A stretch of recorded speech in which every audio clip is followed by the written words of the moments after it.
Lao Hei adalah obat mujarab yang menyebar ke seluruh dunia, dan siapapun yang melihatnya akan tersentuh. Belum lagi yang lain, Chen Qingyuan juga ingin menggigit daging Lao Hei, yang pasti merupakan tonik yang hebat. Oh, ada banyak hal yang harus dilakukan. Chen Qingyuan mendesah pelan. Tinggal di kota kuno, rahasiakan identitas Anda. Beberapa bulan berikutnya relatif tenang dan tidak terganggu. Setelah pergi, Lao Hei, sesuai instruksi Chen Qingyuan, mengaktifkan formasi perlindungan klan. Seluruh klan bersiaga dan tidak ada yang diizinkan keluar. Ada banyak aura kuat di sekitar. Dalam beberapa hari terakhir, Chen Qingyuan telah dengan jelas memperhatikan bahwa fluktuasi hukum di wilayah Lihai telah berubah, dan dia berkata secara diam-diam. Apakah Anda akan segera bertindak? Chen Qingyuan menggunakan metode rahasia untuk menyembunyikan aura spiritualnya, dan begitu mencapai jembatan ilahi, kendalinya atas metode rahasia tersebut mencapai tingkat yang lebih dalam. Bahkan keberadaan 8 langkah jembatan ilahi pun sulit dideteksi kecuali diamati dengan cermat dari jarak dekat. Bersembunyi dalam kegelapan dan tunggu serta lihat apa yang terjadi. Mungkin dia menemukan bahwa klan naga lihai sedang dalam keadaan siaga tinggi, jadi orang-orang tua yang datang dari segala arah masih mengamati dan tidak muncul untuk sementara waktu. Setidaknya, Anda harus yakin sebelum mengambil tindakan untuk memastikan bahwa Anda mencapai target. Tidak ada kerusuhan, jadi Chen Qingyuan berkeliaran di sekitar kota-kota di wilayah Lihai.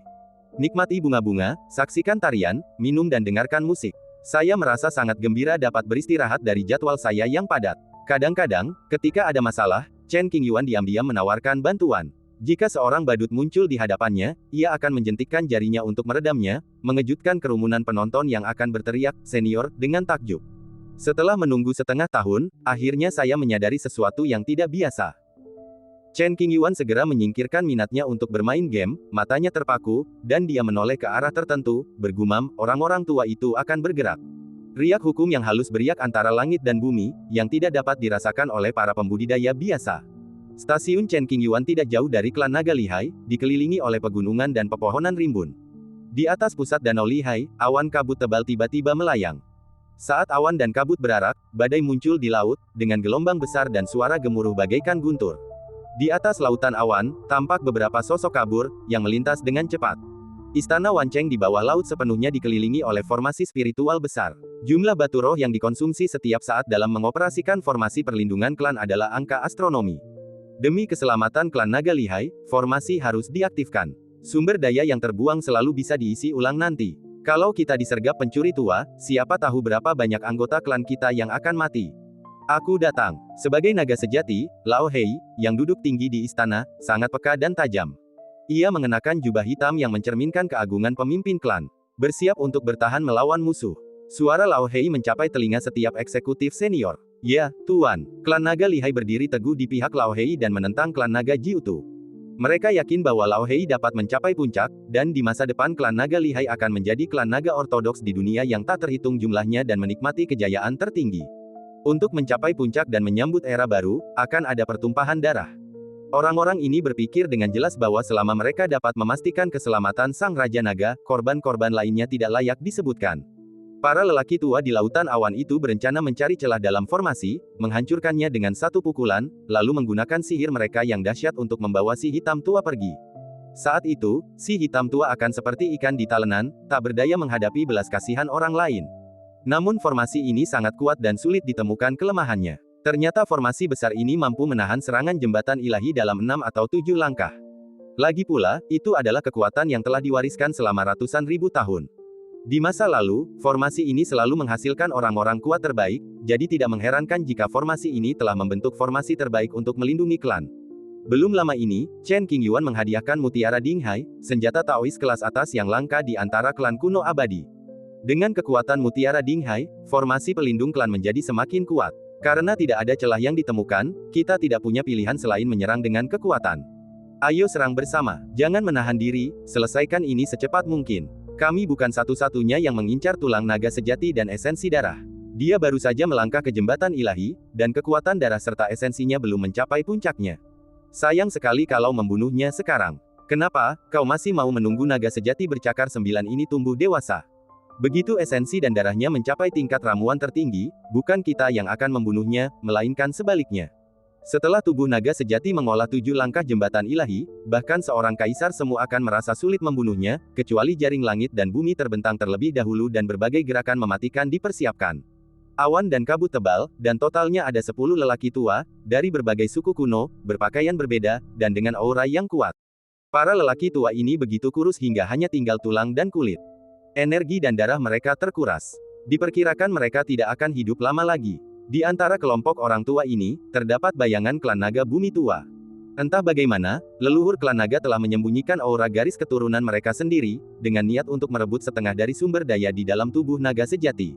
Bagaimanapun, mereka adalah garis keturunan klan naga. Meskipun leluhur dari berbagai klan merasa sangat sakit, mereka tidak keberatan. Lagi pula, leluhur klan naga tidak akan muncul kecuali benar-benar diperlukan, karena mereka harus menyelamatkan muka. Mereka datang ke sini hari ini hanya untuk menunggu bagian keuntungan mereka. Mulailah. Seorang lelaki tua membuka mulutnya dan berbicara dengan nada tajam dan tidak sabar. Dari 17 klan kuno abadi, hanya 3 kaisar kuasi yang tersisa. Beberapa kaisar kuasi telah gugur dalam kekacauan sebelumnya di jurang iblis, dan 3 yang selamat terluka parah dan saat ini sedang memulihkan diri. Jika ia bisa mendapatkan darah naga sejati, ia pasti bisa memulihkan leluhur yang terluka ke kondisi semula. Ketika era kemakmuran tiba, ia akan memegang artefak leluhur klan dan memperjuangkan takdir jalan agung, mencapai puncak kesempurnaan. Ledakan. Terdengar guntur yang keras, bergema hingga ribuan mil. Aura yang sangat mengerikan menggulung laut lihai, menutupi seluruh wilayah laut dan menghalangi langit sejauh ribuan mil.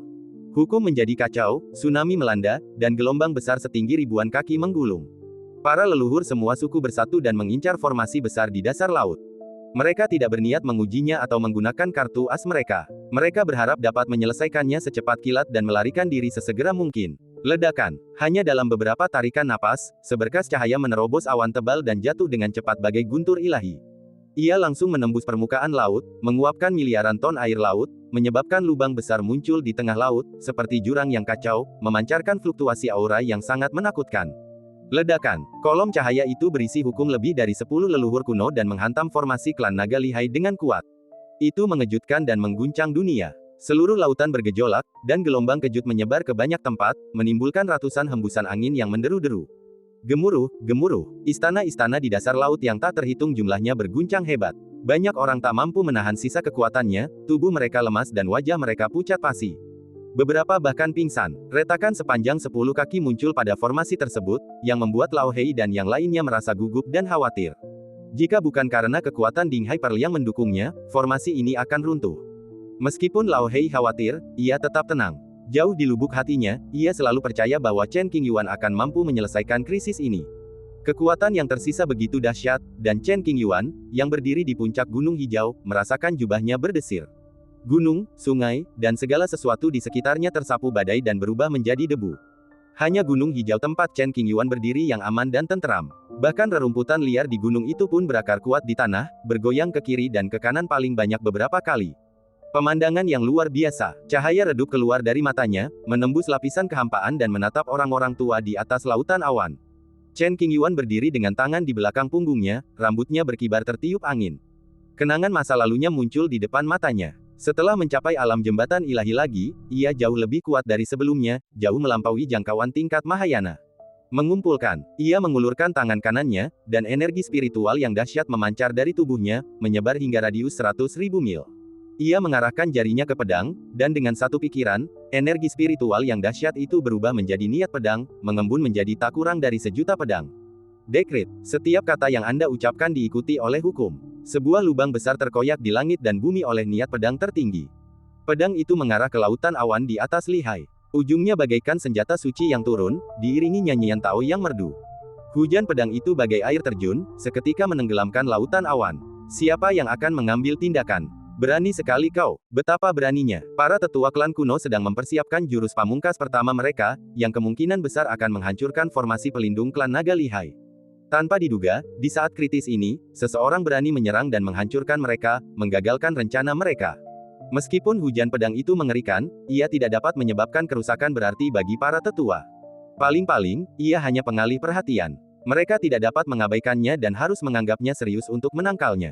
Ke-10 leluhur tersebut setidaknya berada pada tahap awal langkah ke-7 jembatan ilahi. Bisa dibayangkan bahwa untuk mendapatkan darah naga sejati, diperlukan usaha yang sangat besar, dan mereka takut akan kesalahan. Gemerincing, langit dipenuhi cahaya pedang, menembus kehampaan sejauh ribuan mil. Langit yang tak terbatas itu tampak memiliki lubang-lubang kecil yang tak terhitung jumlahnya. Pemandangan ini terpancar ke mata orang-orang, membawa kejutan besar bagi jiwa mereka. Para tetua klan kuno mengerahkan kekuatan magis dan senjata Tao mereka untuk menghalau hujan pedang. Beberapa robekan muncul di pakaian beberapa tetua, kemungkinan besar akibat terjangan pedang. Siapa? Ketika aura pedang di langit menghilang, banyak orang mencari jejak orang yang melakukan gerakan itu. Orang-orang kuat yang tinggal di daerah lihai bukan hanya para tetua dari klan kuno ini, tetapi juga yang lainnya. Perubahan mendadak ini membuat hati semua orang bergetar dan keringat dingin mengucur dari telapak tangan mereka. Langkah, langkah, langkah. Chen Qingyuan datang dari Gunung Hijau di arah tertentu, mengangkat teknik rahasia dan mengungkapkan penampilan aslinya. Langkah kaki itu mantap, dan terdengar samar-samar suara lonceng dan tripod. Lapisan halo yang menakjubkan muncul di langit, dan pola Tao yang tak terhitung jumlahnya tersebar di pegunungan dan sungai. Itu dia, tak terhitung pasang mata yang menatap Chen Qingyuan dengan mata terbelalak ngeri. Chen, Yang Mulia Chen. Berita terkini tentang Chen Qingyuan yang menaiki jembatan ilahi bergema di seluruh surga dan dunia, menyebabkan ratusan juta kultivator berseru kaget. Misalnya, orang-orang di daerah lihai melihat wajah Chen Qingyuan dengan mata kepala sendiri. Bagaimana mungkin mereka tidak terkejut? Mereka tak kuasa menahan luapan emosi yang meluap, dan semua itu terpancar di wajah mereka. Kamu baru saja memasuki jembatan ilahi, dan kamu berani berhadapan langsung dengan lelaki tua dari klan kuno abadi. Dalam kegelapan, beberapa pria kuat yang tersembunyi menatap sosok Chen Qingyuan yang berdiri tinggi, mengerutkan kening dan berpikir dalam-dalam. Para tetua klan kuno menatap Chen Qingyuan yang berjalan perlahan ke arah mereka. Awalnya mereka terkejut, lalu ekspresi mereka berubah serius dan pikiran mereka menjadi rumit. Di atas Laut Li, para leluhur masih bersembunyi di balik awan dan kabut, tanpa ada niatan untuk muncul.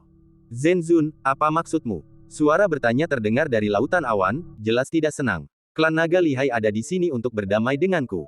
Chen Qingyuan mundur selangkah, dan hanya dalam beberapa tarikan napas, ia tiba di inti wilayah laut, tak jauh dari lautan awan.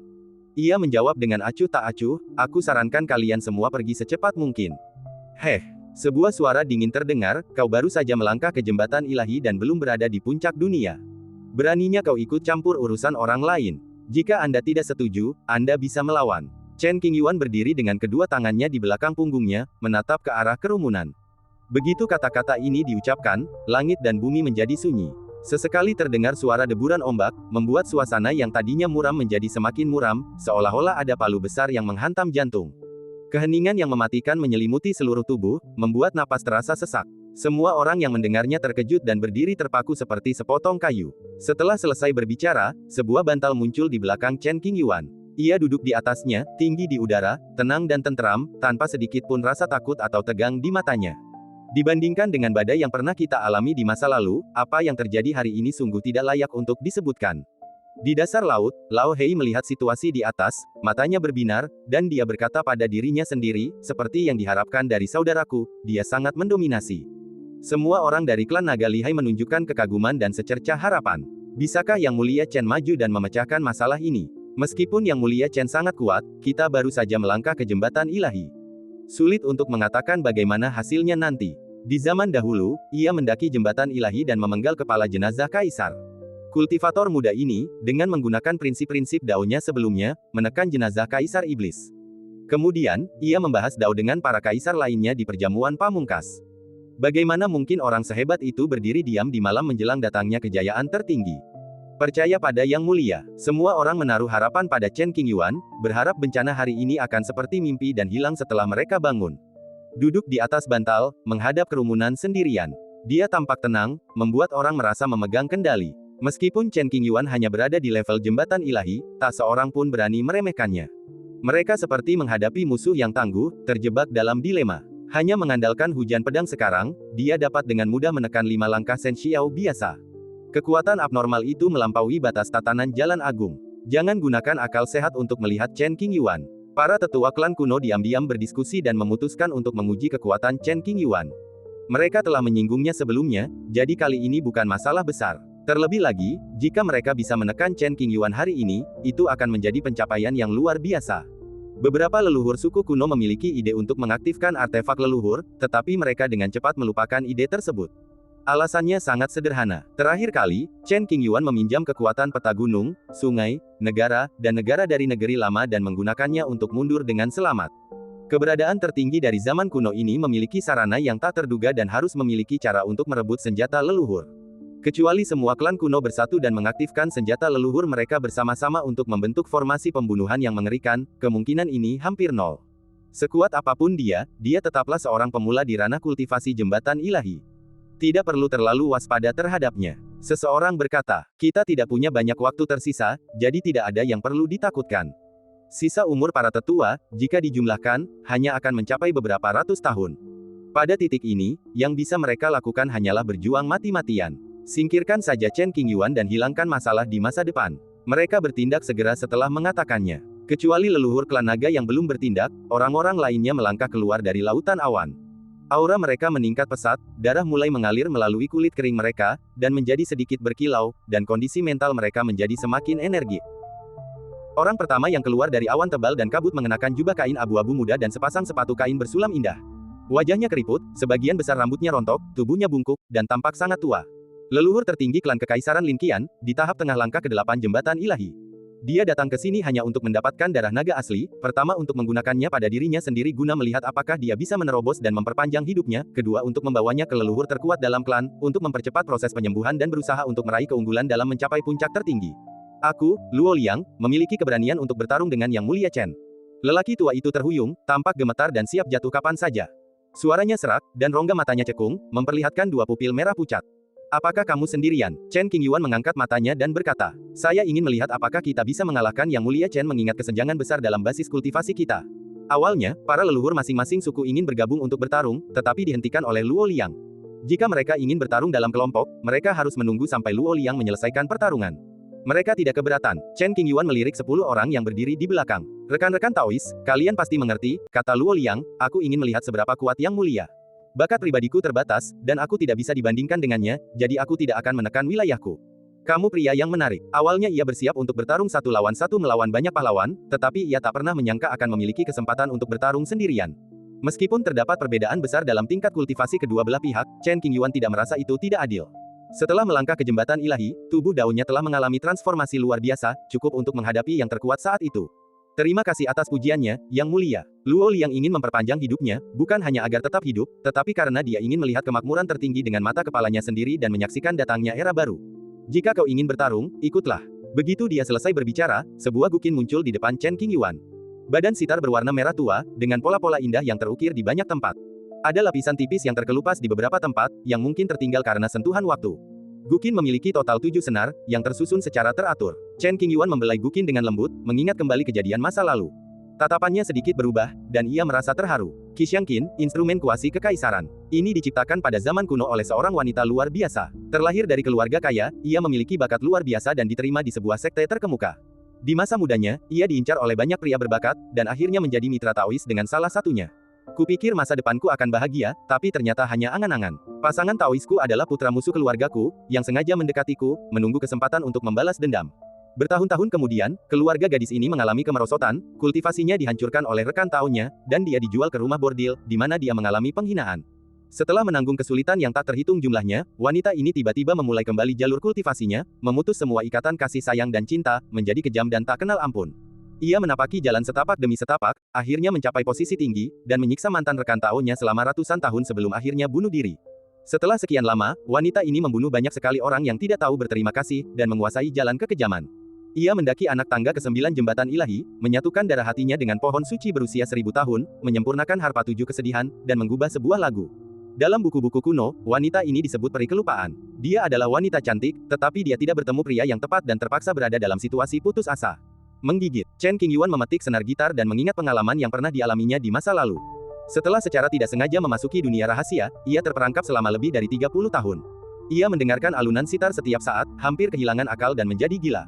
Untungnya, ia bertahan dengan tekadnya sendiri dan menaklukkan sitar Qixiang. Dapatkah lagu pembunuhan meredam para pahlawan? Chen Qingyuan bergumam dalam hatinya. Dia mengangkat alisnya dan melihatnya, aura yang mengembun di sekelilingnya menjadi semakin kuat, dan niat membunuhnya seperti lautan, menutupi langit dan bumi. Nama lagu ini adalah Residual Frost. Saat Chen Qingyuan memainkan sitar, rasa sedih yang mendalam muncul. Menggigit. Saya akan menyanyikan sebuah lagu untukmu, dengarkanlah baik-baik. Aura hikmat dan mematikan menyapu seluruh Laut Li. Luo Liang mendengarkan musik itu, seluruh tubuhnya menegang tanpa sadar, matanya terpaku. Ia mengaktifkan sihir Taoisnya, melepaskan kekuatan 8 langkah jembatan ilahi, melepaskan diri dari belenggu. Ia menghabiskan sisa esensi dan darah vitalnya, bertekad untuk bertarung sekuat tenaga. Para tetua klan kuno yang tinggal di belakang juga terkejut ketika mendengar lagu itu. Meskipun mereka tidak tahu apa metode Chen Qingyuan, tidak ada yang meremehkannya dan mereka menahan napas dan berkonsentrasi. Karena Luo Liang dari klan Qiandi ingin bertarung satu lawan satu dengan Chen Qingyuan, maka para leluhur semua klan harus memberinya muka. Lagi pula, membiarkan Luo Liang menguji kemampuan Chen Qingyuan terlebih dahulu bukanlah ide yang buruk. Hasil terburuknya adalah situasi kalah-kalah, sesuatu yang akan membuat para tetua dari semua ras senang melihatnya. Zeng, langkah Luo Liang ke depan semakin cepat, mantap, dan kuat, menghancurkan kehampaan. Kemudian, tubuhnya menjadi kekar, dan di tangan kanannya ia memegang tombak merah darah, memancarkan aura yang mendominasi. Bas! Tiba-tiba, Luo Liang melangkah lebar, melintasi kehampaan, dan langsung tiba di depan Chen Qingyuan, kurang dari 3 meter jauhnya. Memegang tombak dengan kedua tangan, mengangkatnya tinggi-tinggi ke atas kepala, dan menebasnya dengan kuat. Ledakan, langit tiba-tiba retak terbuka, dan kekuatan dahsyat menyambar, mencoba melahap dan menghancurkan Chen Qingyuan. Chen Qingyuan memainkan piano dengan alisnya tertunduk, ekspresinya tidak berubah. Melihat kekuatan tombak panjang itu hendak menghancurkan tempat di mana dia berdiri, Chen Qingyuan memetik seutas tali dengan ujung jarinya dengan sedikit tenaga. Desir, melodi sedih itu tiba-tiba berubah, bagaikan gemuruh guntur. Gelombang suara tak kasat mata membentuk penghalang, membungkus Chen Qingyuan erat-erat. Ledakan. Kemudian, serangan dahsyat Luo Liang menghantam penghalang sonik, yang paling-paling hanya menyebabkan penghalang itu bergetar beberapa kali, tetapi tidak melukai Chen Qingyuan di dalam. Meskipun Luo Liang tidak pernah menyangka bahwa dia bisa menekan Chen Qingyuan hanya dengan satu gerakan, dia tetap sangat terkejut. Menggigit, Chen Qingyuan terus memetik senar dan memainkan lagu sisa embun beku. Lagu ini diciptakan oleh peri Wang Qing setelah dia mencapai pencerahan agung dan menyadari hidupnya. Lagu ini penuh dengan niat membunuh, dan menjadi semakin mengerikan seiring berjalannya waktu. Orang yang memainkan sitar berada di bawah tekanan yang sangat besar. Chen Qingyuan tidak berani mengeluarkan sitar Qixing sebelumnya karena benda ini terlalu mematikan dan dia akan terkena serangan balasan jika tidak berhati-hati. Hanya ketika Anda mencapai keadaan jembatan ilahi, Anda dapat yakin dalam mengendalikannya. Mencicit, suara piano beriak, membentuk ribuan niat pedang di awan. Dengan sisa embun beku, dia membengkokkan pedangnya dan memadatkannya menjadi niat pedang tertinggi. Keduanya bergabung dan serangan pun meningkat. Chen Qingyuan memetik senar makin cepat, dan tampak seolah-olah ribuan pasukan muncul di belakangnya, pasir kuning bergulung-gulung dan suaranya dahsyat. Memanggil, setiap sinar pedang, bercampur dengan esensi es, dapat membunuh siapapun dalam jarak 5 langkah dari jembatan ilahi. Mereka mengunci target mereka dan menyerbu maju pada saat yang sama. Dor, dor, dor. Melihat ini, pupil mata Luo Liang mengecil, tak berani meremehkannya sedikit pun. Ia menggenggam tombak dengan kedua tangan di tubuhnya, dan sebuah penghalang berwarna darah tiba-tiba muncul, mengisinya dengan kekuatan spiritual untuk melawan. Penghalang berwarna darah itu dibombardir oleh puluhan ribu sinar pedang, dan retakan perlahan muncul. Banyak sinar pedang menyerang titik yang sama, menciptakan celah di penghalang. Sinar pedang mengikuti celah tersebut dan menembus tubuh Luo Liang. Melihat bahwa penghalang berwarna darah yang dibentuk oleh tombak itu tidak terlalu stabil, Luo Liang telah menyiapkan garis pertahanan kedua. Sebuah celah robek di penghalang, dan pada saat itu cahaya pedang menembusnya, pikiran Luo Liang jatuh, dan seluruh tubuhnya ditutupi dengan rune emas, membuatnya tidak bisa dihancurkan. Ledakan, pedang itu menembus rune emas di permukaan tubuhnya. Meskipun ia telah menggunakan sebagian besar kekuatan taunya, ia tetap tidak dapat menembusnya dan tidak dapat melukai Luo Liang sama sekali. Melihat celah di antara riak musik, Luo Liang berhenti bertahan dan mengayunkan tombaknya, menangkis semua serangan hukum di depannya. Kemudian, Luo Liang berteleportasi di atas Chen Qingyuan, jatuh seperti miliaran gunung. Chen Qingyuan masih mempertahankan penampilannya yang biasa, benar-benar tenggelam dalam permainan piano. Dentang, momentum jatuh Luo Liang sangat mengerikan, dan kekuatannya yang tak terbatas hampir menenggelamkan Chen Qingyuan. Serangan ini menyebabkan penghalang sonik di luar Chen Qingyuan bergetar hebat dan menjadi sedikit tidak stabil. Begitu tombak itu benar-benar menembus, penghalang sonik kemungkinan besar tidak akan mampu menahannya. Zeng, Chen Qingyuan memainkan piano dengan sedikit lebih kuat, dan senar yang kencang memantul dan bergetar, menghasilkan suara yang tajam. Gulong, gelombang suara memadat menjadi substansi, berubah menjadi pedang yang melesat ke angkasa. Kekuatan pedang itu begitu dahsyat hingga mampu menembus segala sesuatu di dunia, dan menghantam Luo Liang yang jatuh dari ketinggian. Ledakan besar itu terdengar seperti guntur. Langit hancur dan hukum menjadi kacau. Di atas medan perang yang kacau, terdengar suara yang sunyi dan menyedihkan, seperti dentang drum perang dan piano. Ruang angkasa meledak, berputar, dan berubah bentuk. Kekuatan benturannya beriak di seluruh alam semesta, mengirimkan gelombang pasang yang tak terhitung jumlahnya melalui Laut Li, sedikit memengaruhi hukum galaksi, dan menyebabkan banyak bintang kecil hancur. Cahaya pedang sonik menghabiskan kekuatan serangan Luo Liang, tetapi masih ada jejak kekuatan sisa, yang memotong jubah Luo Liang, meninggalkan bekas pedang dangkal di bahunya, dan sedikit darah mengalir keluar. Luo Tou tua terluka. Para leluhur dari berbagai suku yang menyaksikan pertempuran di sisi lain memiliki penglihatan yang sangat tajam. Ketika mereka melihat luka kecil di bahu Luo Liang, mereka tak kuasa menahan gemetar dan raut wajah mereka sedikit berubah. Jembatan suci pertama mampu menahan musuh sejauh 8 langkah. Kekuatan tempur semacam ini tak tertandingi. Klan kuno tak lagi berani meragukan kekuatan Chen Qingyuan, dan gelombang kecemasan yang besar bergejolak di hati mereka, tak mampu menemukan kedamaian. Dalam kognisi, mereka menelusuri buku-buku kuno yang tak terhitung jumlahnya di lautan kesadaran mereka, tetapi tak menemukan sosok yang sebanding dengan Chen Qingyuan. Bahkan Kaisar Taiwei yang paling legendaris pun tidak pernah dilaporkan memiliki catatan seperti itu. Dentang, Luo Liang menutup lukanya untuk mencegah sisa-sisa niat pedang menembus tubuhnya. Kemudian, ia menyerang lagi dengan kekuatan yang cepat dan dahsyat. Donglong, setiap serangan akan diblokir oleh kekuatan gelombang suara. Yang paling mengejutkan Luo Liang dan para penonton adalah seiring lagu Chen Qingyuan menjadi semakin populer, kekuatan yang meledak juga meningkat. Setelah bertukar puluhan pukulan, Luo Liang tak mampu menembus pertahanan Chen Qingyuan. Ia pun berhenti dan bertanya dengan sungguh-sungguh, "Maaf, Tuan, apa judul lagu ini?" Siapa penciptanya? Judul karya ini adalah Residual Frost dan diciptakan oleh Peri Wangqing.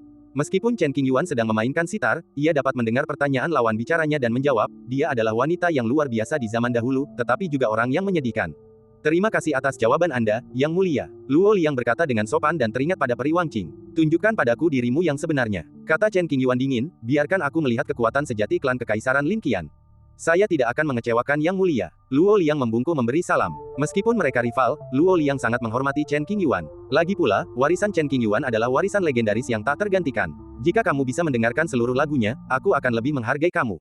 Chen Qingyuan tahu betul betapa mengerikannya Chan Suangku. Seseorang yang baru datang dari Shen Xiao benar-benar berbicara kepada Shen Xiao Babu Chun Seng dengan nada ini.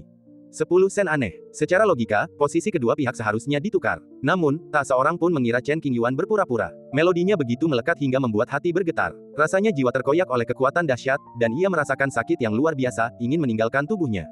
Saya akan melakukan yang terbaik. Luo Liang, yang benar-benar menghadapi kekuatan Qin Yin, menanggung lebih banyak tekanan daripada yang lain.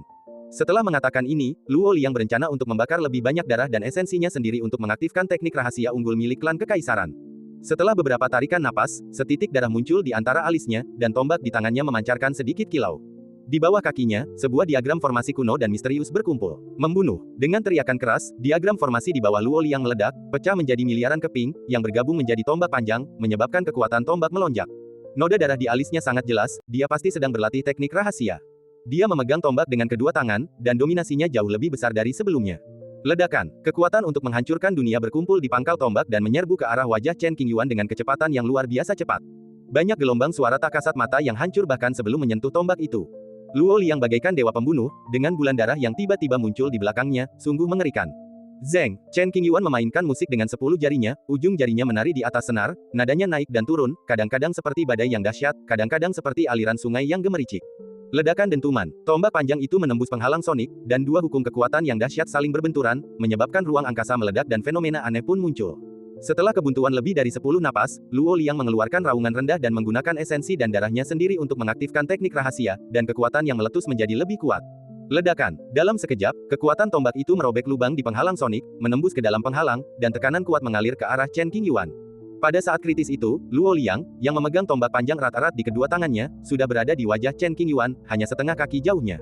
Merobek, meskipun tombak itu tidak menyentuh tubuh Chen Qingyuan, namun kekuatan yang menerjang telah meninggalkan bekas yang kentara di dahinya, kulitnya robek, dan darah mengalir keluar. Banyak sekali orang yang menyaksikan kejadian ini, jantung mereka berdebar kencang, amat gugup. Apakah mungkin Chen Qingyuan akan ditekan? Banyak orang yang berpikir demikian. Luo Liang tidak bermaksud menekan musuh dengan satu serangan, tetapi hanya ingin menguasai keadaan selangkah demi selangkah dan menang. Berdengung. Dalam sekejap, ketika tombak itu hendak menyentuh alis Chen Qingyuan, tiba-tiba tombak itu berhenti.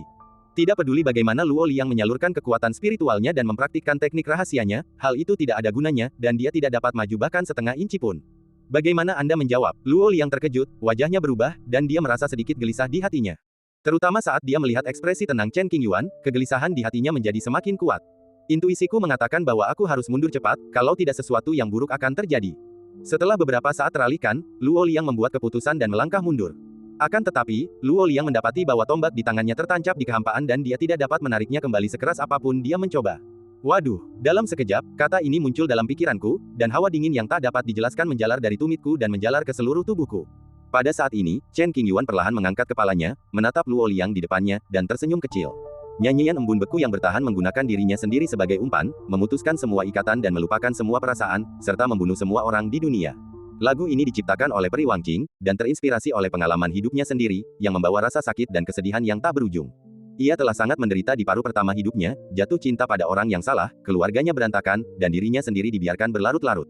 Di paruh kedua hidupnya, ia menjadi pembunuh, membunuh banyak orang yang tidak setia di tangannya. Konon, Peri Wangqing bertemu dengan seorang pria di paruh kedua hidupnya yang membuatnya semakin menderita. Pria itu memperlakukannya dengan tulus, menemaninya sepanjang jalan, dan tidak peduli dengan masa lalunya. Semakin sering hal ini terjadi, semakin kejam Peri Wangqing, dan semakin menyedihkan perasaannya. Ia pun dengan paksa memutuskan semua kontak dengan pria itu dan tidak pernah melihatnya lagi setelah mereka berpisah. Kau boleh meninggalkan masa laluku, tapi aku tak bisa menerimanya. Tidak lama kemudian, skor ini lahir. Silakan dengarkan baik-baik. Chen Qingyuan memetik senar sitar, dan kesedihan tiba-tiba muncul, menyelimuti gunung-gunung dan sungai-sungai sejauh ribuan mil. Tiba-tiba, salju mulai turun di daerah Lihai. Ada sedikit warna merah terang pada setiap kepingan salju, yang berarti bunga layu dan rasa sedih. Salju turun ke bumi, menghiasi kehampaan. Salju turun di seluruh langit, dan di sana tampak samar-samar sosok seorang wanita, melangkah di atas lumpur, roknya bernoda lumpur dan debu, kesedihannya begitu mendalam hingga terukir di tulang-tulangnya. Pemandangan aneh di atas laut menciptakan gambaran menyedihkan yang membuat jiwa seseorang bergetar dan merasa seolah-olah mereka ada di sana. Tombak yang tergantung di depan Chen Qingyuan mulai bergetar sedikit, mungkin karena diremas oleh semacam kekuatan hukum. Karena tidak dapat menarik kembali tombak Tao dalam waktu singkat, Luo Liang harus melepaskannya dan mundur. Sudah terlambat untuk keluar dari jangkauan lagu 7 kesedihan dan embun beku pada saat ini. Luo Liang seperti melihat seorang perempuan berjalan di jalan berlumpur, menghampirinya. Setiap kali perempuan itu melangkah maju, jantungnya berdebar kencang, hawa dingin menjalar di sekujur tubuhnya, dan perasaan sesak yang tak terlukiskan pun menjalar. Zeng, ketika senarnya dipetik, bunyinya seperti genderang perang. Tanah tertutup salju tebal. Sekeping-kepingan salju anehnya menembus lapisan kehampaan, menembus penghalang pelindung Luo Liang, dan jatuh di bahu kirinya. Sebagian besar perhatian Luo Liang tertuju pada wanita aneh di depannya, dan dia tidak memperhatikan kepingan salju. Ledakan. Jari telunjuk kanan Chen Qingyuan memetik senar pertama, dan kepingan salju itu segera menjadi lunak, dan kekuatan Tao yang terkandung di dalamnya mengembang dan meledak. Sebuah luka robek yang dalam terbuka di bahu kiri Luo Liang, dan tulang dinginnya terlihat jelas. Rasa sakit yang tajam datang dalam sekejap, menyebabkan Luo Liang mengeluarkan erangan teredam. Salju ini sangat tidak normal. Saya menyadarinya terlambat dan menjadi sangat waspada. Sejak Luo Liang menembus penghalang sonik yang mengelilingi Chen Qingyuan, ia ditakdirkan untuk jatuh ke dalam niat membunuh Chan Suangku. Jika ia tidak menerobos, Chen Qingyuan akan menjadi tak terkalahkan. Jika seseorang ingin memecahkan kebuntuan, seseorang harus memiliki hati yang teguh dan tidak takut pada pengaruh Chan Suangku, atau menggunakan kekuatan absolut untuk menghancurkan segalanya dan melanggar semua hukum dengan satu kekuatan. Menggigit. Musiknya terus bergema di antara langit dan bumi. Serpihan salju, yang dipenuhi dengan niat membunuh yang dahsyat, berhamburan ke arah Luo Liang dari segala sudut. Maukah kamu datang dan menemaniku? Tiba-tiba, Luo Liang seperti mendengar suara seorang wanita asing, lembut dan menyenangkan, namun ada sedikit kelemahan, yang membuat orang tidak dapat menahan rasa kasihan. Sekalipun Luo Liang berusaha keras untuk menenangkan pikirannya, dia kehilangan akalnya sesaat. Pada saat ini, seluruh tubuhnya ditutupi oleh butiran salju. Segera gunakan sihir Tao tingkat tinggi untuk melawan kekuatan hukum aneh ini. Ledakan. Ledakan terjadi di banyak bagian tubuh. Cedera yang dangkal masih bisa ditoleransi, tetapi yang paling menakutkan adalah beberapa kepingan salju mengandung niat pedang yang sangat kuat, yang memanfaatkan kesempatan untuk menembus daging dan darah, serta menyerang organ dalam. Aku tertipu. Luo Liang harus membagi perhatiannya untuk melindungi hatinya dan menemukan cara untuk menghadapi kekuatan membunuh yang menembus ke dalam tubuhnya. Hanya dalam waktu seperempat jam, Luo Liang kelelahan, wajahnya pucat dan penuh bekas luka. Musik pembunuh sesungguhnya baru saja tiba. Chen Qingyuan berbisik, dan ke-10 jarinya tergores karena bermain piano, berdarah. Sedikit reaksi balik bukanlah masalah besar. Untungnya, ia berada di tahap jembatan ilahi, mampu menahan tekanan semacam ini. Jika ia berada di tahap Mahayana, ia pasti tidak akan menggunakan taktik seperti itu. Jika Anda ingin bermain piano, Anda harus bergabung dalam permainan terlebih dahulu. Setelah terperangkap selama lebih dari 30 tahun, jiwanya tersiksa, seolah-olah ia telah mengalami kehidupan peri kelupaan. Ia mengaguminya, tetapi juga merasa kasihan padanya. Setiap inci medan perang tertutup salju, dengan sedikit warna merah terang di kabut. Suara piano tak henti-hentinya bergema di telingaku. Luo Liang terjebak dalam penglihatan aneh musik sitar, dan meskipun mengerahkan seluruh kekuatan magisnya, ia tak mampu melepaskan diri. Semakin ia meronta, semakin dalam ia jatuh. Dentang, zeng, bel. Chen Qingyuan memetik senar dengan cepat, seolah-olah sedang menari. Tiap-tiap nada mengandung niat membunuh yang ekstrim, yang membangkitkan gelombang tak terlihat dan menelan Luo Liang dalam sekejap mata. Ah, tubuh dan jiwa Luo Liang sama-sama menanggung rasa sakit yang luar biasa, yang tak terbayangkan oleh orang biasa. Ia meraung-raung sesekali, tubuhnya penuh bekas luka, dan matanya merah. Bahkan dengan menggunakan teknik rahasia klan, mereka hanya bisa bertahan dan tidak mampu mematahkan fenomena gelombang suara. Terutama sosok wanita yang samar di depannya memberi tekanan psikologis yang besar pada Luo Liang. Saat wanita itu semakin dekat, kekuatan Chan Suangku menjadi lebih kuat. Jika wanita yang muncul dalam penglihatan itu menyentuhnya, siapa tahu apa yang akan terjadi. Membuka, Luo Liang mengandalkan kekuatannya sendiri yang dahsyat untuk merobek tirai salju yang mengganggunya. Namun, Luo Liang masih terjebak. Lingkungan sekitarnya dipenuhi dengan niat membunuh dan tidak ada tempat untuk bersembunyi. Hanya ada satu jalan untuk pergi. Dalam sekejap, Luo Liang membuat keputusan dan menatap tajam ke arah Chen Qingyuan yang duduk di depannya. Selama irama permainan piano Chen Qingyuan terganggu, makna musikal Chan Suang akan terganggu, dan kemudian kekurangannya dapat ditemukan untuk menyelesaikan dilema tersebut. Ayo bertarung. Luo Liang sekali lagi mengaktifkan darah kehidupannya, dan ia tampak jauh lebih tua. Umurnya telah jauh berkurang, dan kemungkinan besar ia tidak akan hidup lama lagi. Situasi saat ini membuat Luo Liang tidak bisa lagi memikirkan hal lain. Ia harus mengerahkan seluruh kemampuannya untuk meraih peluang menang. Diagram formasi muncul kembali di bawah kakinya, dan noda darah di antara alisnya menyebar ke seluruh bagian wajahnya. Pembuluh darah di sekujur tubuhnya membengkak, dan tingkat kultivasinya mendekati puncak langkah ke-8 jembatan ilahi. Dia pasti telah menggunakan beberapa teknik terlarang untuk meningkatkan kekuatannya sampai batas tertentu. Kembali, Luo Liang mengeluarkan raungan panjang dan mengulurkan tangannya ke udara. Tombak panjang yang awalnya terkurung bergetar hebat beberapa kali, terlepas dari pengekangan kekuatan sonik, dan kembali ke tangan Luo Liang. Saat berikutnya, Luo Liang memegang tombak di kedua tangannya, tampak lebih mendominasi, dan menyerang secara langsung. Tombak panjang itu menyapu, meratakan langit yang luas. Ia melaju dengan kecepatan yang sangat tinggi, menyapu ribuan kepingan salju, dan tak terhentikan. Chen Qingyuan merasakan kehadiran kuat pihak lain, tetapi kelopak matanya hanya berkedut sedikit, tanpa banyak reaksi. Menggigit, irama musik makin lama makin cepat, bagaikan gemuruh genderang perang dan gemuruh guntur. Kamu terlalu tidak sabaran. Akhir ceritanya sudah pasti. Melodi beku adalah serangan jiwa. Semakin intens perjuangannya, semakin sulit untuk menembusnya. Chen Qingyuan menatap Luo Liang yang datang untuk membunuhnya, dengan wajah tanpa ekspresi dan mata tumpul.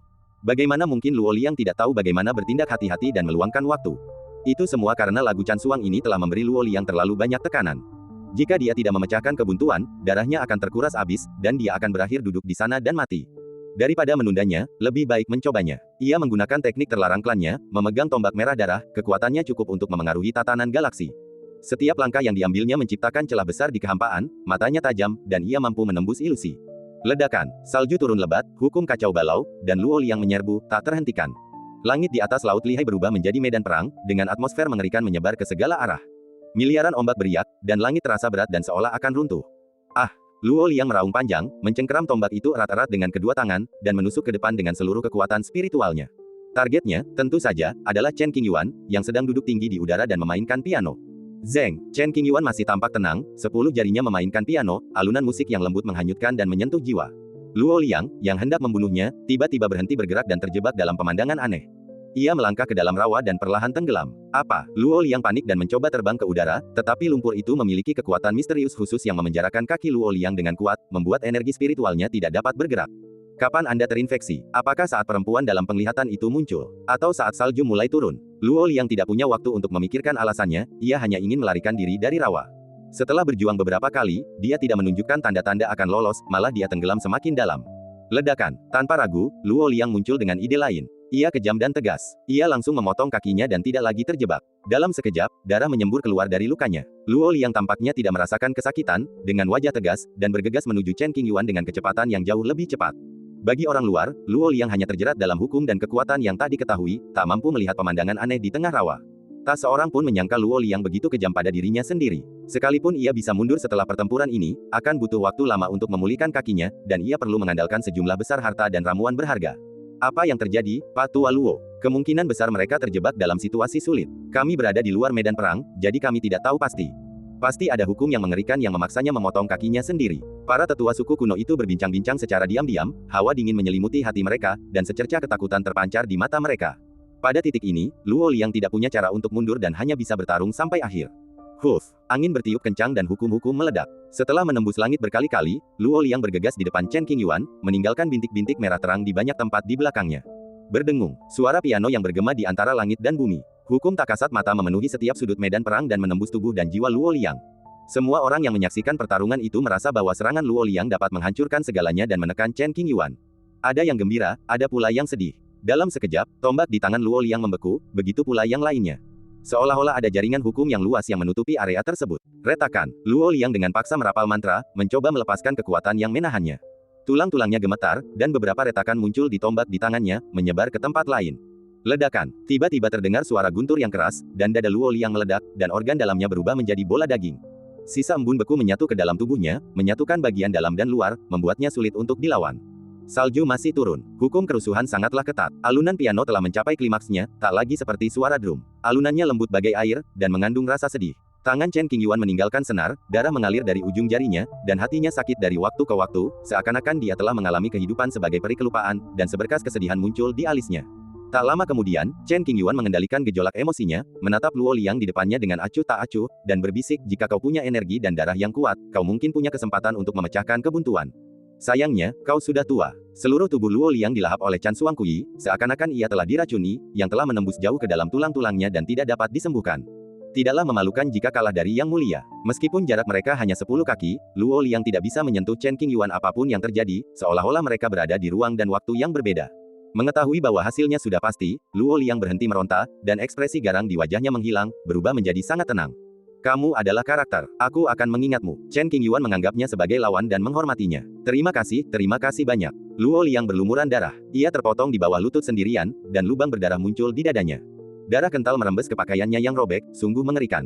Suara bicaranya lemah dan terputus-putus. Jelas sekali, Luo Liang telah membakar habis saripati darahnya sendiri, ditambah dengan terkikisnya sisa embun beku, hidupnya pun berakhir. Yang mulia, bolehkah saya berbicara sebentar dengan Anda? Luo Liang ingin melakukan sesuatu sebelum hidupnya benar-benar hilang.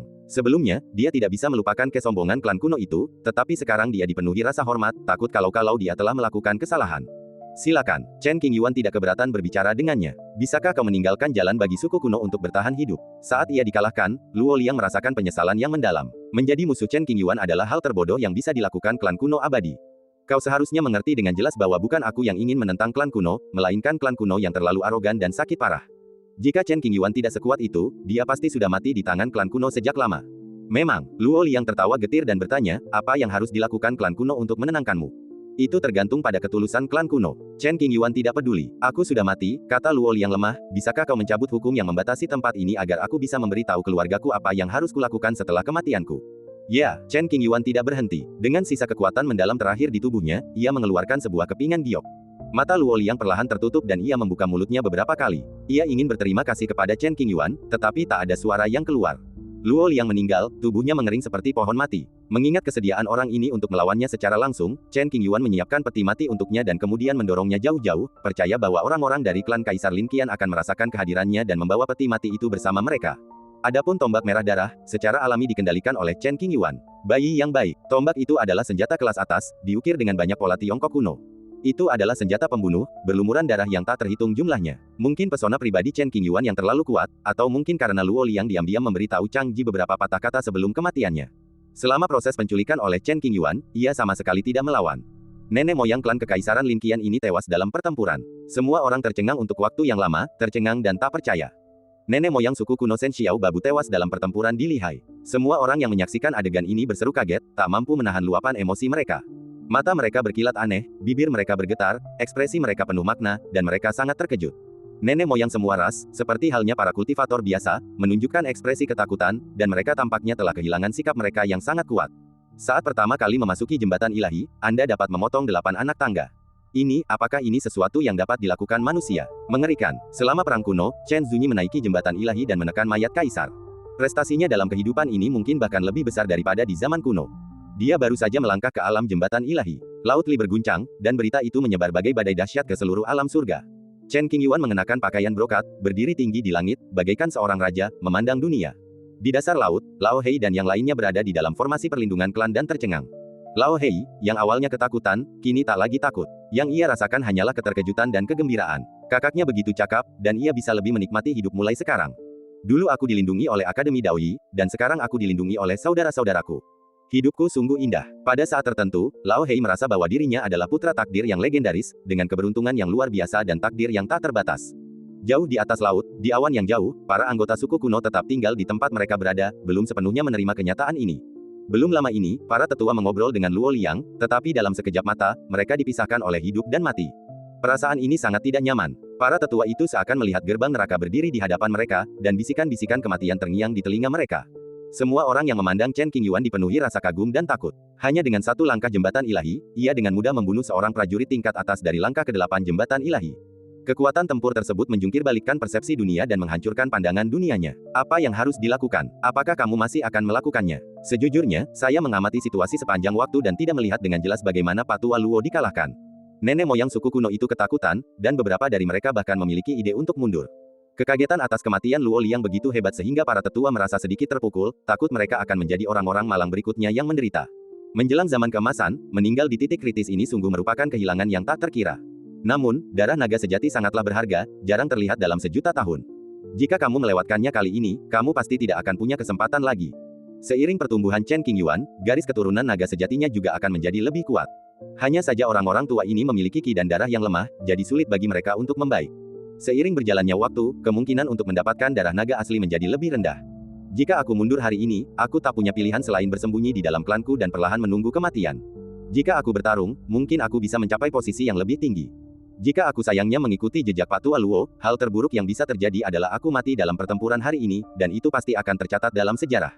Entah kita menginjak mayat Chen Zun dan memulai era baru, atau kita menjadi batu loncatan Chen Qingyuan, yang tidak memalukan. Benar sekali, aku bersedia mempertaruhkan nyawaku demi masa depan yang lebih baik. Kalau begitu, ayo berangkat. Para tetua berbincang dari hati ke hati, menghanyutkan niat mundur dalam hati, dan mengobarkan kembali semangat juang mereka, ingin mencobanya. Gairah masa mudaku mulai mendidih. Mereka telah menjadi yang paling cemerlang di alam, dan cahaya cemerlang era baru ini mesti memainkan perannya. Bahkan jika dia gagal, dia akan menjadi batu loncatan bagi Chen Qingyuan, dan masa depannya akan dikenang oleh dunia selama bertahun-tahun yang akan datang. Saya Li Chen, dan saya memberi hormat kepada Yang Mulia. Leluhur klan kuno Yanying, mengenakan jubah putih, berambut putih, dan berwajah muda, memancarkan aura keabadian. Ia melangkah maju dan membungkuk. Nama saya Gong Changyu, dan saya memberi hormat kepada Yang Mulia. Nenek moyang klan kuno Yuhuan, Yi Li Dao. Saya, 10 orang kuat dari klan kuno berdiri berdampingan dalam satu baris, dengan penuh hormat. Sebelumnya, mereka semua sombong, mengetahui prestasi dan kejayaan Chen Qingyuan di masa lalu, tetapi mereka tetap tak bisa menundukkan kepala. Kini, Chen Qingyuan telah membuktikan kekuatannya dengan kekuatannya sendiri, dan para tetua mengaguminya. Mereka rendah hati dan tak berani berpura-pura. Sebelumnya, memanggil Chen Qingyuan dengan sebutan, Yang Mulia, dianggap sopan, mengingat latar belakangnya yang luar biasa. Namun, memanggilnya dengan sebutan, Yang Mulia, sama sekali berbeda dan memiliki makna khusus. Saya menghormati Anda sebagai atasan saya, mengakui status dan kemampuan Anda, dan tidak berani mengucapkan sepatah kata pun penghujatan. Tak peduli era apa, tinju adalah kebenaran pahit. Chen Qingyuan dulunya sangat kuat, dan ketika ia memegang buah dao, ia bahkan mampu menekan mayat Kaisar Iblis. Namun, kejayaan itu hanya sesaat, sekejap. Situasi di hadapannya benar-benar berbeda. Chen Qingyuan, dengan tingkat kultivasinya tepat setelah memasuki jembatan ilahi, telah membunuh makhluk kuat yang tak tertandingi, yang mengguncang langit dan bumi, serta menggemparkan dunia. Kami sudah tua dan vitalitas kami tak memadai. Kami tahu bahwa berjuang sendirian takkan mampu menandingi Yang Mulia. Hanya dengan bersatu, kami bisa berjuang. Saya ingin tahu apakah Yang Mulia berani menerima tantangan ini. Seseorang berteriak keras, dan suaranya bergema melintasi pegunungan dan sungai sejauh ribuan mil.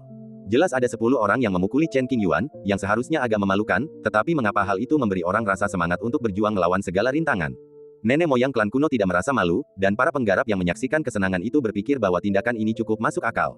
Sejak Chen Qingyuan memainkan Qin, dunia mengetahui satu hal, dewa perang kuno benar-benar telah kembali. Sekalipun seorang kaisar semu muncul di dunia, seseorang seharusnya tidak berani bersikap superior. Sebaiknya ia dipanggil, Yang Mulia, untuk menunjukkan rasa hormat. Mengapa tidak? Chen Qingyuan menjawab dengan tenang. Pada suatu saat, peti mati berisi Luo Liang menghilang. Peti itu pasti telah dibawa pergi oleh para petinggi klan kekaisaran Lin Qian. Yang lebih aneh lagi, orang-orang dari klan kekaisaran Lin Qian tidak hanya tidak menaruh dendam terhadap Chen Qingyuan, tetapi malah merasa sedikit berterima kasih kepadanya. Lagi pula, Chen Qingyuan telah memenangkan pertarungan secara adil dan bahkan mengumpulkan mayat mereka. Sifat manusia pada dasarnya kompleks. Jika Anda tidak cukup kuat dan berani menyinggung klan kuno, Anda pasti akan dibalas oleh klan kuno. Chen Qingyuan kembali ke wilayah Shenxiao, dan setiap gerakannya menunjukkan gaya raja, yang berdampak luas. Yang Mulia memiliki keberanian, dan kami mengagumi Anda. Para tetua mengungkapkan kekaguman mereka yang tulus. Darah dan esensi yang membara, momen kejayaan. Ke-10 leluhur kuno itu melepaskan belenggu tubuh mereka pada saat yang sama, siap mempertaruhkan sisa hidup mereka yang pendek dan menunjukkan sisi terkuat mereka. Jika menang, Anda akan memiliki darah naga sungguhan untuk memperpanjang hidup Anda, dan masa depan sudah di depan mata. Jika Anda kalah, berikanlah seluruh kemampuan Anda dan jangan tinggalkan penyesalan. Tersembunyi di balik awan dan kabut adalah seorang lelaki tua, yang merupakan leluhur klan naga bumi kuno. Pria ini tidak berani mengungkapkan identitas aslinya, karena takut jika identitas aslinya terungkap, ia akan benar-benar memutuskan hubungan dengan Long Jun dan tidak akan ada ruang untuk rekonsiliasi. Ia merasa rumit. Setelah pertimbangan yang panjang, leluhur klan naga menerobos kehampaan dan pergi, mengamati dari kejauhan. Jika Raja Naga lolos dari bahaya, ia tidak bisa menggunakan cara-cara kasar, melainkan hanya bisa perlahan-lahan memperbaiki diri dan menemukan berbagai cara untuk meredakan situasi. Tadi, saya jauh sekali dan tak bisa menikmati alunan musik kuno yang indah. Sekarang, saya bisa mendengarkannya dengan saksama. Sungguh berharga. Seseorang tertawa heroik. 10 prajurit teratas semuanya adalah leluhur klan. Kami berkumpul hanya untuk berjuang bersamamu. Membakar kehidupan, memperlihatkan sisi terkuat masing-masing, tidak ada yang luput dari perhatian. Para pahlawan berjalan maju berdampingan, pandangan mereka tertuju pada Chen Qingyuan, dengan semangat juang yang kuat dan kekuatan yang melonjak. Sua, Chen Qingyuan meraih Qishanqin di sampingnya melalui udara, menundukkan alisnya untuk melihatnya, membelainya dengan lembut, lalu menyimpannya. Lagu tentang embun beku yang tersisa tidak akan pernah dapat dimainkan lagi. Jika hal itu terjadi lagi, Chen Qingyuan kemungkinan besar akan mendapat balasan-balasan dan keadaan pikirannya akan mudah rusak. Setelah Anda mencapai Divine Bridge, Anda dapat menggunakan banyak metode dan tidak perlu memainkan piano lagi. Melihat Chen Qingyuan tidak berniat bermain piano, para tetua klan kuno merasakan riak di hati mereka dan kegelisahan mereka meningkat. Dengan setiap langkah maju, kerutan di wajah lelaki tua itu akan menghilang, dan mereka akan tampak lebih muda, dengan sikap bermartabat dan anggun. Masa hidupnya hanya beberapa ratus tahun, dan lebih dari separuhnya dihabiskan saat ini, hanya untuk mempersiapkan tubuhnya ke kondisi terbaik terlebih dahulu. Berdengung, Chen Qingyuan membalik tangan kanannya, dan sebuah jimat melingkar muncul di telapak tangannya. Dengan kekuatan yang unik, ia mengaktifkan jimat itu, mengubahnya menjadi cahaya bintang kecil yang menyatu dengan kehampaan. Memanggil. Segera setelah itu, Chen Qingyuan menjentikkan lengan bajunya, dan 17 kayu jimat yang mirip silinder tiba-tiba muncul dan terbang ke segala arah. Begitu pikiran itu muncul di benak, diagram formasi pun teraktivasi. Lihatlah ke atas, kau akan melihat lautan bintang, lihatlah ke bawah, kau akan melihat sekilas dunia bawah. Seluruh medan perang ditutupi oleh kekuatan formasi, dan posisi Chen Qingyuan adalah pusat formasi. Formasi macam apa ini? Leluhur Dingxuan melihat sekeliling dan mendeteksi jejak pola susunan di udara, yang tidak dikenalnya. Tidak, semua tetua tampak curiga. Diagram pembentukannya begitu misterius sehingga telah mencapai tingkat tertinggi di dunia. Seorang lelaki tua yang memiliki pemahaman tertentu tentang seni pembentukan mengamati selama beberapa detik dan sampai pada suatu kesimpulan. Tampaknya formasi ini bukanlah produk zaman dahulu kala, jika tidak, klan kuno abadi tidak akan mempunyai catatan tentangnya. Formasi ini diciptakan dengan satu pemikiran, sungguh luar biasa. Saya tak pernah menyangka Yang Mulia begitu mahir dalam seni formasi. Sungguh menakjubkan. Orang-orang makin mengagumi dan menghormatinya. Seperti semua orang tahu, Chen Qingyuan paling jago menggunakan tombak, tetapi dia jarang menggunakannya dalam beberapa tahun terakhir. Jalan ilmu pedang dapat dikatakan berada di puncak dunia, dan saat menerobos, ia menarik perhatian jutaan pedang dewa. Ada juga teknik fisik, ajaran Buddha, teknik musik, teknik telapak tangan, teknik jari, dan lain-lain.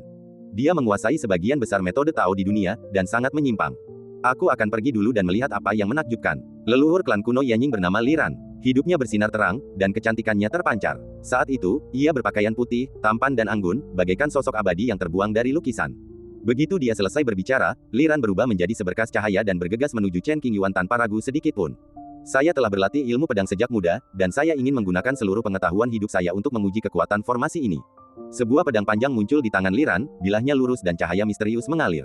Ledakan, pisau itu berkilat, dan Liran menebas udara. Semburan tekanan itu menghancurkan langit, melonjak ke lautan bintang, dan menghancurkan batu-batu tak terhitung jumlahnya yang mengambang di langit berbintang. Chen Qingyuan sedang membentuk segel, ujung jarinya menari-nari saat ia menggambar diagram dao yang samar satu demi satu.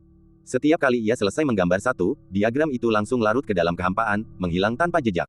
17 diagram Tao diselesaikan hanya dalam satu tarikan napas.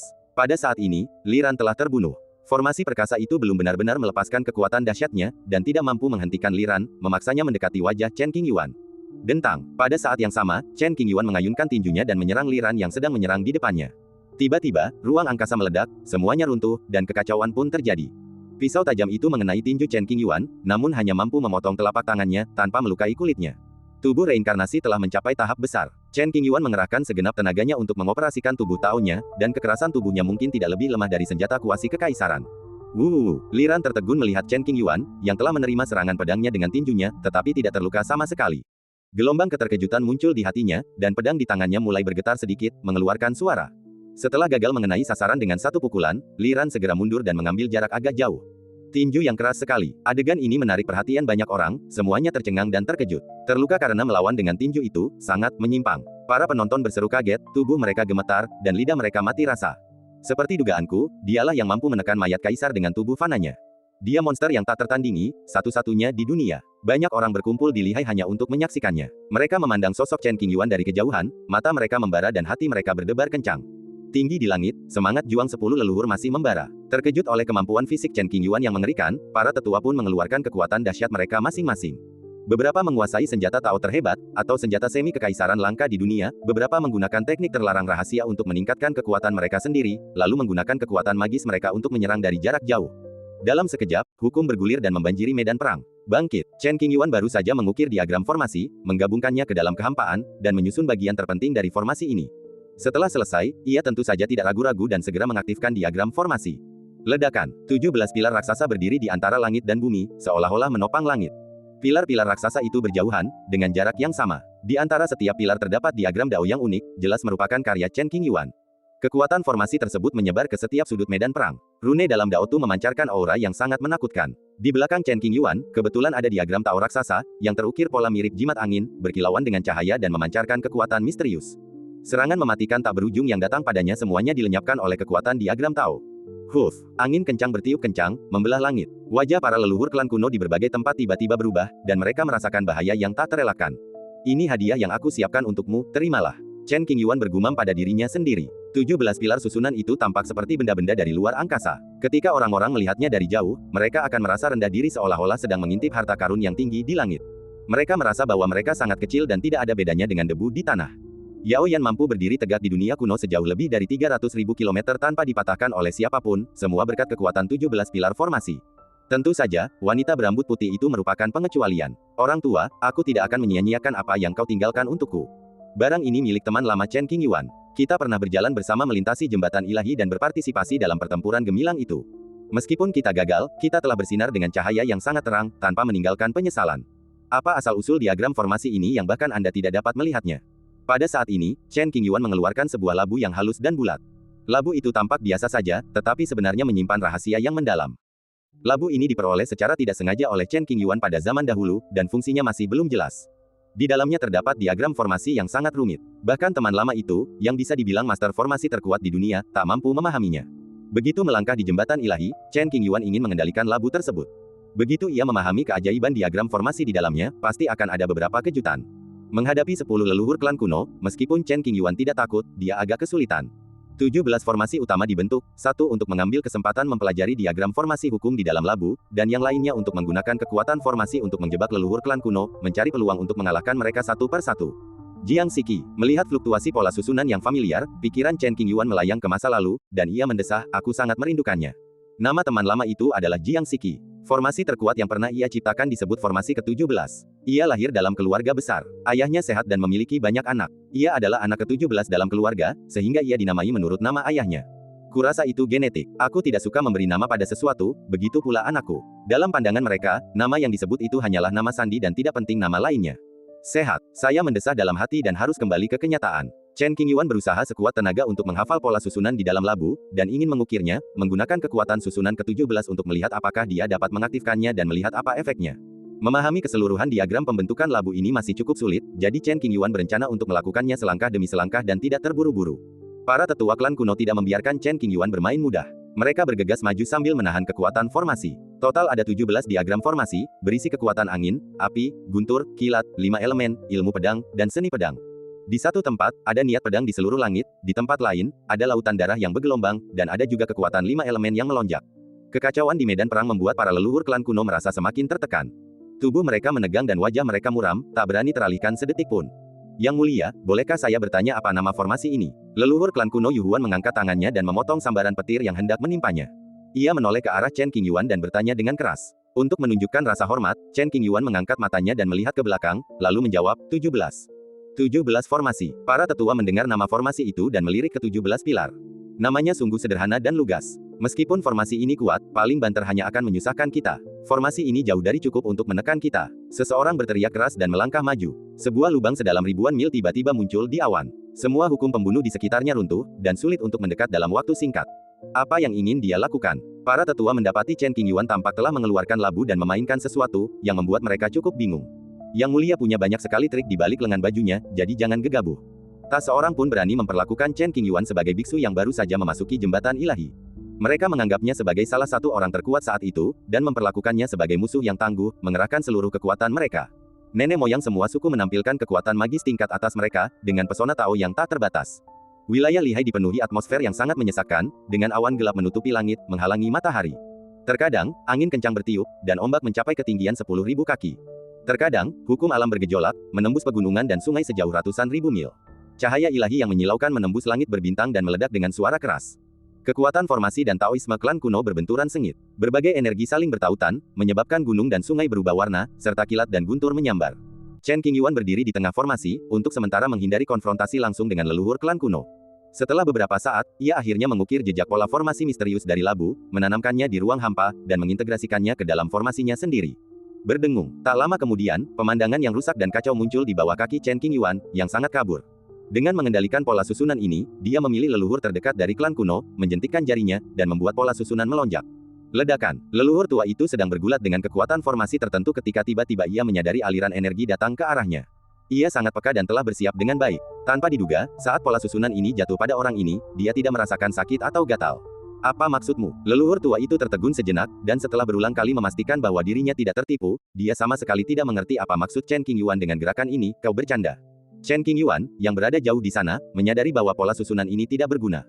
Ia menghafal fluktuasi pola daunnya dan mulai mengutak-atik pola susunan lainnya.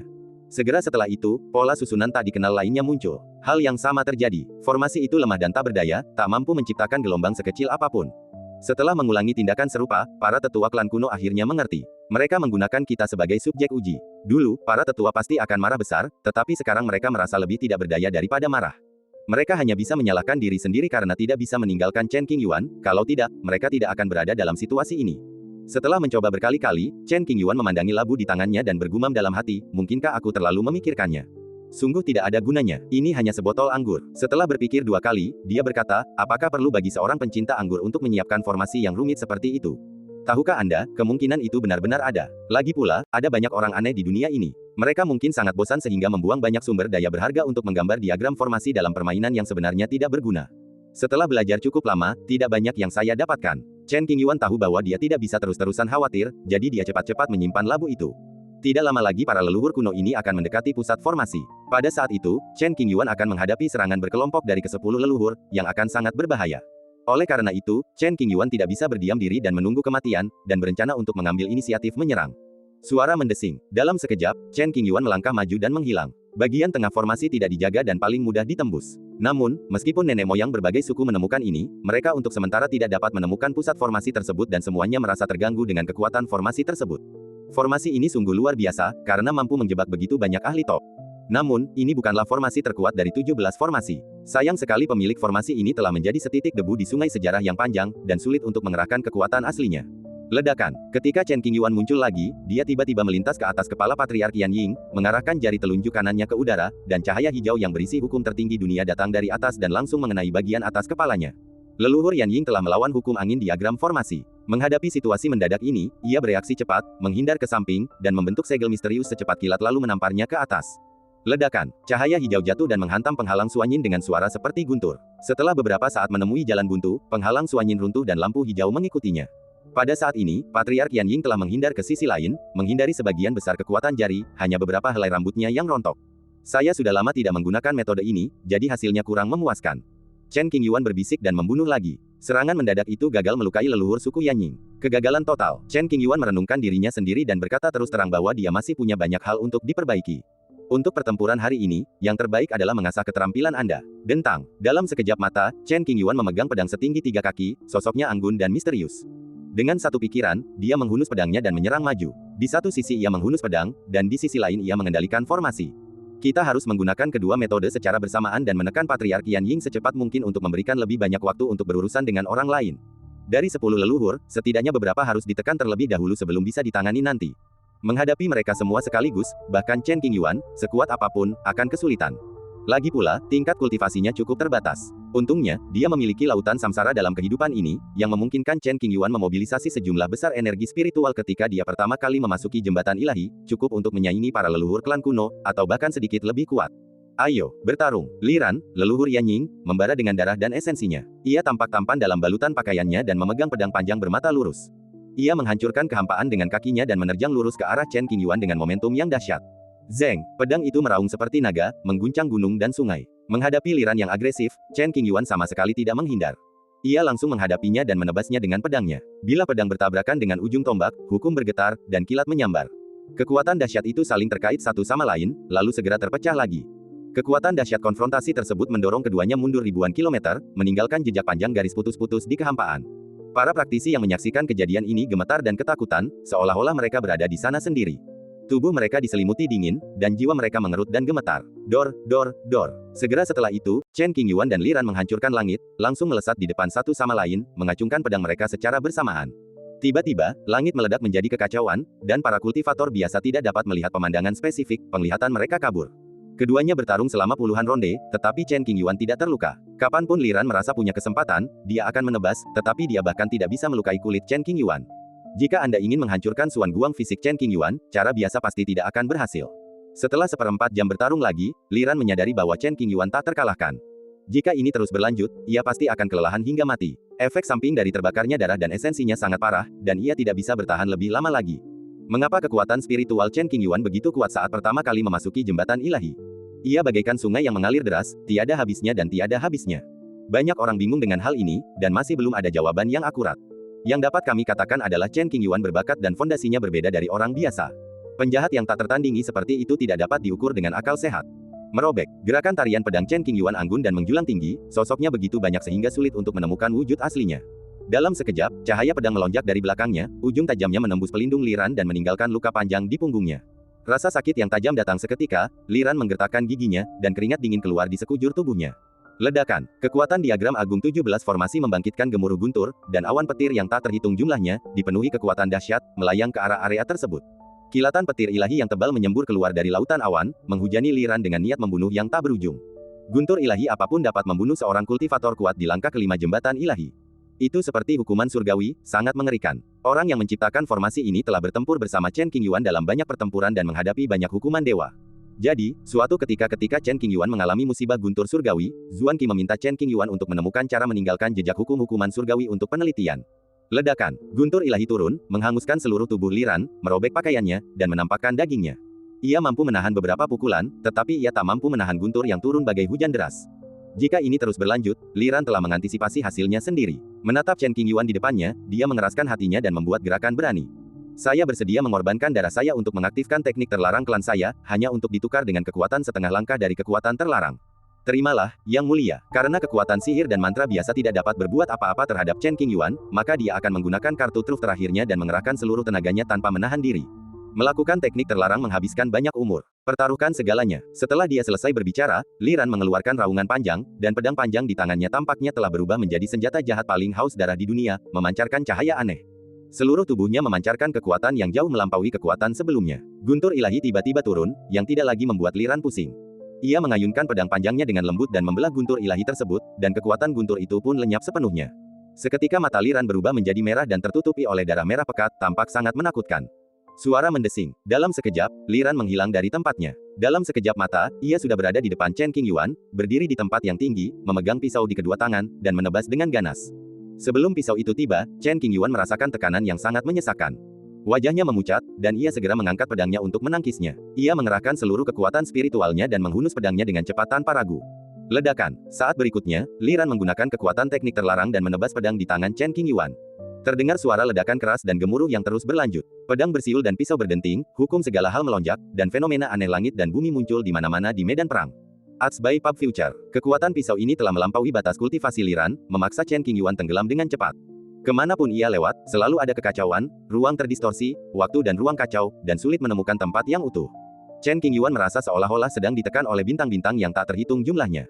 Tangannya yang menggenggam pedang erat-erat sedikit gemetar, dan samar-samar ia merasa pedang itu akan terlepas dari tangannya. Pada saat yang sama, retakan kecil muncul pada pedang itu, dan retakan itu terus menyebar. Liran menggunakan semua kartu asnya dan mengeluarkan kekuatan luar biasa dari seorang kaisar setengah langkah. Pukulan ini sangat dahsyat dan mengagetkan semua pahlawan. Hukum pedang yang ganas mulai merusak tubuh Chen Qingyuan. Meskipun ia adalah tubuh reinkarnasi di alam kesempurnaan agung, kulitnya terkoyak oleh kehendak pedang yang mengerikan ini, pakaiannya robek, dan darah mengalir dari banyak tempat. Merusak. Setelah terjatuh cukup jauh, Chen Qingyuan mengerahkan kekuatan spiritual besar dari Laut Samsara, dan dengan bantuan kekuatan 17 formasi utama, dia meraung dan mulai melawan. Ledakan. Karena kekuatan pukulan ini terlalu mengerikan, pedang di tangan Chen Qingyuan tidak dapat menahannya dan patah dengan suara keras. Melihat hal itu, Chen Qingyuan segera menyimpan pedang patahnya dan berencana menggunakan kemampuan fisiknya untuk mematahkan mantra itu dengan paksa. Dia mengepalkan tinjunya dan alih-alih mundur, dia maju dan menyerang Liran yang sedang menyerbu ke arahnya. Ledakan. Pukulan itu begitu kuat sehingga cahaya keemasan samar melekat padanya, mengalir seperti riak di air. Sebuah pukulan datang dan mendarat dengan kuat pada pedang panjang itu. Bila pedang itu bergetar hebat, dan kekuatan dahsyat itu membuat tubuh Liran bergetar hebat. Wajahnya tiba-tiba berubah, dan ia merasa ada yang tidak beres.